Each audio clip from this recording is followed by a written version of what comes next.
আসসালামু আলাইকুম।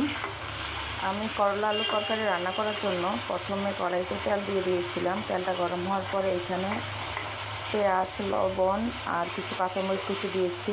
এই তরকারিটাতে কাঁচামরিচ কুচি বেশি দিতে হয়। এবার আমি এক এক করে এটার মধ্যে সব মশলা যুক্ত করবো এবং মশলাটা ভালো করে কষিয়ে নেব। মশলা কষানোর আগে এর মধ্যে আমি যে ছোট করে মাছ কেটে রেখেছিলাম সেই মাছগুলি দিয়ে দিব, যাতে এই তেলের সাথে মাছটা ভাজা হয়ে যায়। পরবর্তীতে ওই তরকারিটা রান্না করার সময় মাছটা নাই করে, এটা আলাদা ভাজার কোনো দরকার নেই, এটা একসাথে ভাজলেই ভালো হয়। এখানে আমি সব ধরনের মশলা ইউজ করেছি: আদা রসুন বাটা, হলুদের গুঁড়া, মরিচের গুঁড়া, ধনিয়া জিরা গুঁড়া।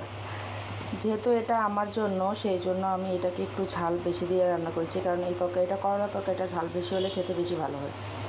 যখন মশলাটা তেল ছাড়া শুরু করবে তখন আমি এখানে আগে থেকে কাটা করলা আর আলুগুলি দিয়ে দিব।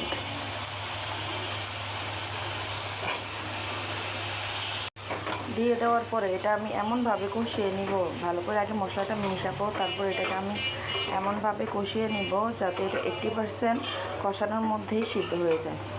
এটা সিদ্ধ হওয়ার জন্য এটাকে আমি আগে ঢেকে দিব।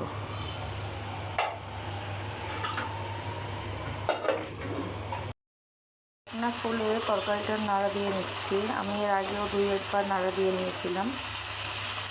এই তো মোটামুটি 80% সিদ্ধ হয়ে গেছে। এবার এর মধ্যে আমি পানি দিয়ে দেব। এখানে পানিটা অল্প দিতে হবে, কারণ তরকারিতে কোনো ঝোল থাকবে না।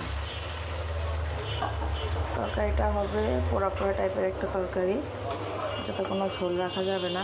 আর এটা করলার তরকারি ঝোল রাখলে অনেক তিতা লাগে, আর আমার কাছে এটা এইভাবে খুব ভালো লাগে।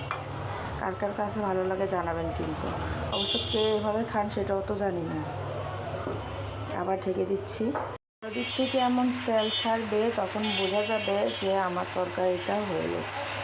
এবার আমি গ্যাসটা অফ করে দিয়ে কিছুক্ষণের জন্য তরকারিটা ঢেকে রাখবো, দেন খাওয়ার জন্য প্রস্তুত।